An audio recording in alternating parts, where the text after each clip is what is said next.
My name is Maggie McAlpine, and I'm the Cyber Engagement Lead for the Center for Threat Informed Defense at MITRE Engenuity. And with me today is Carl Wright from AttackIQ, their Chief Commercial Officer. Carl, thank you for joining us. I was wondering if you could start by introducing a little more about yourself and tell us about your organization and how you got involved in this project. Great. Thank you, Maggie, and super happy to be here today. So, AttackIQ has been a founding research partner of the center since the very inception. Matter of fact, we were the very first commercial organization to sign up and participate with the CTID. From a corporate perspective, we focus on a MITRE attack and by leveraging it with our breach and attack simulation capability as a product.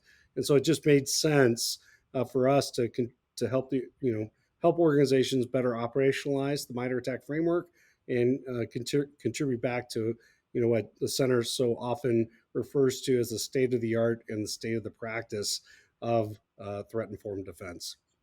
Fantastic. So, can you tell us a little more about the industry challenges that AttackFlow is addressing? Yeah, so Attack Flow was one of the first like substantially oversubscribed projects of the center. We've always had great participation from amazing companies that are part of the Center for Threat Informed Defense, but we usually have 4 to 5 participants. And this one we saw, I think, don't quote me on, but it was well over 9 or 10 or 11 participants on this particular project. And I think the reason for that is it is addressing such an important part of the evolution of the operationalization of the MITRE ATT&CK framework. And what I mean by that specifically is largely before attack flow, the MITRE ATT&CK framework represented atomic TTPs, that did a great job of describing those adversary behaviors. But so the reality is, attackers don't think atomically; attackers think in lists. And as a function of that, in order to really help cyber defensive operators understand what our attackers are doing, we needed to look at the whole flow of the campaign. But we didn't have a back end lexicon or standard for organizations to share information based on entire attacker campaigns versus individual techniques, tactics, and procedures. So, with regards to AttackFlow, can you tell us more about how you think it solves the problem? How does it help practitioners, and who is the target audience for the project?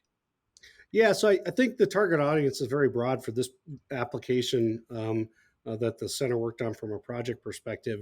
There's a lot of different staff functional areas in a cybersecurity organization, from CTI to blue team to red team to executive and management. And I'll tell you, one of the very interesting things that came out of the Attack Flow project was a better way to illustrate to non laymen what does an attack look like from cradle to grave, showing them graphically the steps that attackers take to perpetuate whatever their end state objectives are. So at the high level, it's a great tool to better illustrate to executives the things that adversaries are doing.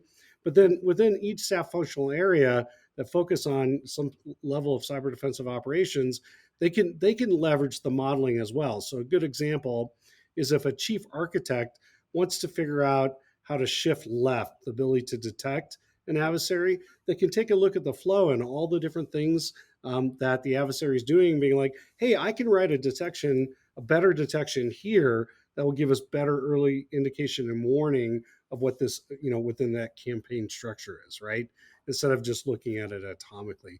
But there's probably more benefit than we can just talk about in this session today.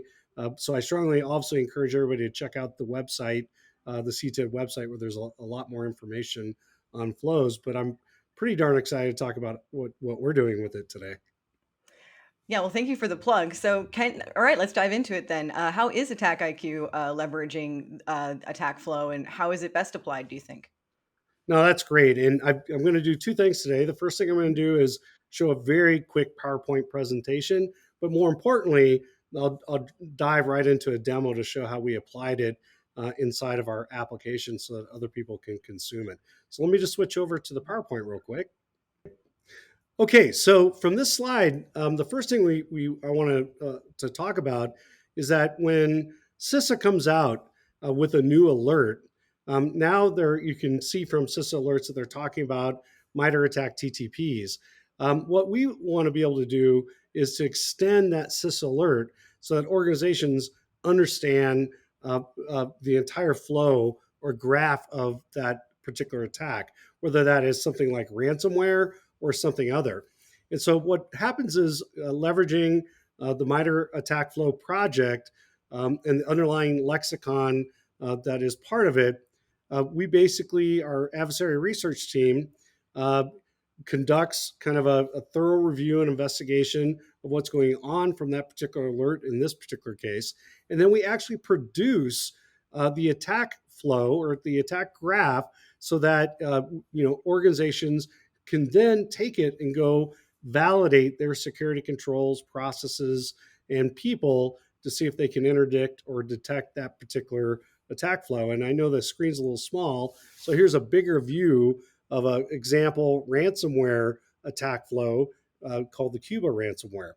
And so, first and foremost, one of the things I remarked on before was ability to illustrate, what that particular adversary is doing from a flow perspective, but then, to be able to take it and put it into practical application. So let me show you what this looks like inside of our product. So what we're looking at is kind of the home screen dashboard inside of our product, and you can see kind of a what's new here. We can see that we had a CISA alert here on 3.3 tied to the Royal ransomware. And so what an organization can do is click on this, and then they can actually create an assessment that targets that particular attack flow, or we call it a graph sometimes. And so what's happening here is it's auto-generating an assessment that incorporates all of the TTPs of that particular flow for this piece of ransomware called the Royal ransomware. And I'll zoom in on this, but you can see these can get very complicated and very sophisticated, for organizations. And by using the project from the MITRE, from the CTID on flows and building it into our product, now we can help organizations create these graphs or flows in a fully automated way. So we think it's pretty cool. That definitely is cool. Thank you for sharing that, Carl. Bringing back to the actual development of this project. So the center has a pretty unique approach to collaborative R&D. What did the collaboration look like on Attack Flow from your perspective? Well, I got to tell you, anytime you produce something good, it's not clean getting there, and because there are so many different participants involved, even something like the name, is it a flow or is it a graph? Was part of a pretty good discussion because what we wanted to do first and foremost is set a standard for how organizations, create attack flows, attack graphs. But it was actually remarkable because when you have organizations from healthcare and organizations from finance and organizations from vendor communities all coming together to set a standard for a new way to operationalize the MITRE ATT&CK framework, it's actually, a very rewarding process. And I think ends up with the best possible product because, through those, really great debates and discussions in formulating that standard, we are actually encapsulating many different requirements from the way, from many different industries that may have very different views of the world, if that makes sense. Absolutely, and getting all of those perspectives up front while doing the R&D must be just a huge benefit to the project. But speaking of the benefits, how would you say that your participation in the center expanded Attack IQ's goals, and how has it helped your Attack IQ's expertise and capabilities? Yeah, no, that's a great question. I mean, we're certainly very proud to be a founding member of the center. We participated in over 19 projects to date. Both funding and participating.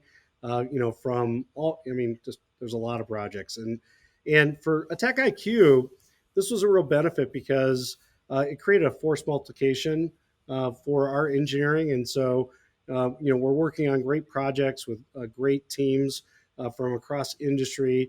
And so we get the benefit of really smart people out there helping focus on these hard problems, then be able to take that research and plummet directly back into our development pipeline so that our customers can take advantage of that research has been wonderful. So that's one side of this. The other side of this is, Attack IQ has been giving back to the cybersecurity community now for 6 years. We have our Attack IQ Academy, which is a free advanced cybersecurity academy with over 45,000 students in 190 countries. And a lot of the content in that academy comes from these CTID projects. And almost every project we sponsor, and even a few that we don't, we produce 70-minute courses to teach people how to leverage the research that comes out of the center. And that's just a big part of our corporate culture of giving back and being a valued member of the cybersecurity community. CTID investment represents that as well from our perspective. I think you actually anticipated my final question there a little bit, so thank you for that. I was just wanted to leave off on a note of, we're very proud of, and a key aspect of our approach is to make these projects freely available to the world when they're done. So, can you just talk maybe a little more in depth about how that kind of investment in community resources is valuable for you and for the larger community? So that's a great question. And I think, one of the things that we've said for a very long time is that our adversaries share information much better than cyber defenders do. And I think when you look at the Center for Threat Informed Defense and what this means from a collaborative information sharing community, focus on solving hard problems in optimization of MITRE ATT&CK and helping cyber defenders flip the asymmetry on the adversary. This is exactly what we needed, and I look forward to, continue to be a valued member of the center, and hoping that many, many, many more organizations can understand the benefit that we've derived, and then hopefully join and help us on this journey. Well, thank you so much for that, Carl, and thank you for joining us today. Well, thank you, Maggie. It was a real pleasure to be here.